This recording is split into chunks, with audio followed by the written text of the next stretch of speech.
ચૂંટણીના એક દિવસ પહેલા જ રાજ્યમાં ગરમાયું છે રાજકારણ। લઘુમતી વિસ્તારોમાંથી આવેલા વિડીયોના આધારે હવે મોટા મોટા સવાલ ઉઠવાનું શરૂ થયું છે।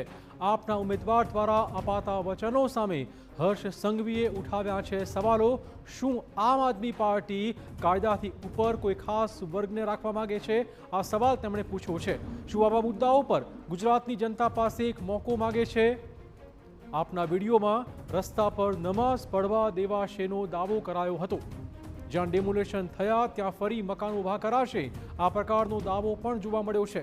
ગુજરાતના નાયબ મુખ્યપ્રધાને જે મુદ્દો ઉઠાવી સોશિયલ મીડિયા પોસ્ટ કરી તે વિડીયોમાં શું કહેવાયું છે, પહેલા તે સાંભળી લઈએ।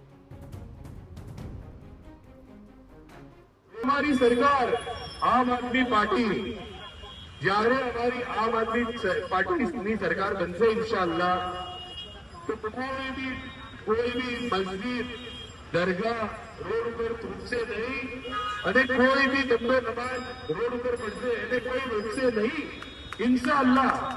કોઈ भी તાકાત નથી કે આપણને કોઈનો હક કોઈ છીનવી શકે।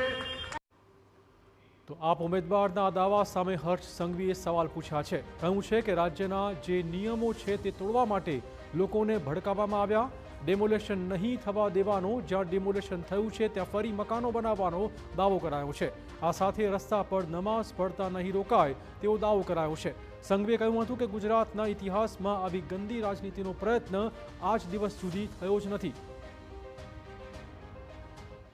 જે રાજ્યના નિયમો છે તોડવા માટે એમને ભડકાવવામાં આવ્યા કે આમ આદમી પાર્ટી કી સરકાર આएगी તો અમે સૌ લોકો જે રસ્તાઓ ઉપર તમે ગમે ત્યાં મસ્જિદો મજારો જે બાંધી છે એનું રક્ષણ કરવામાં આવશે, એને કોઈ બી પ્રકારે હટાવવામાં નહીં આવે।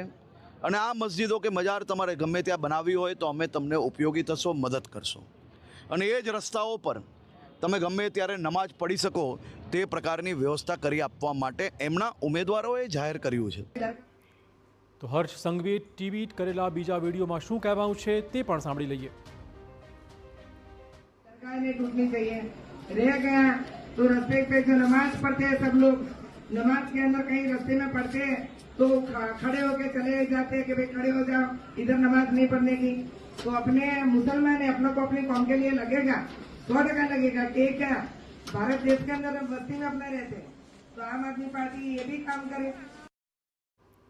તો આમ આદમી પાર્ટીએ તેના મેનિફેસ્ટોમાં આવી વાત જાહેર કરતા સંઘવીએ રોષ ઠાલવ્યો હતો, પરંતુ સાથે કહ્યું હતું કે જ્યાં સુધી બીજેપી છે ત્યાં સુધી આપના આવા મુંગેરી લાલ કે હસીન સપને જેવા સપનાને સાકાર નહીં જ થવા દઈએ।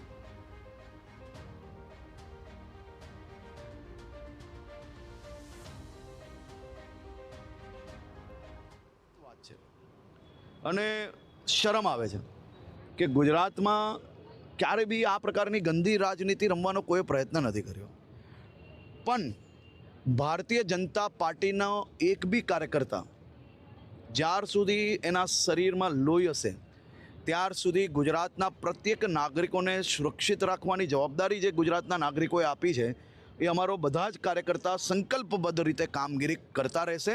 અને આ મુંગેરી લાલ કે હસીન સપને આવા કોઈ સપના કોઈના સાકાર નથી થવાના।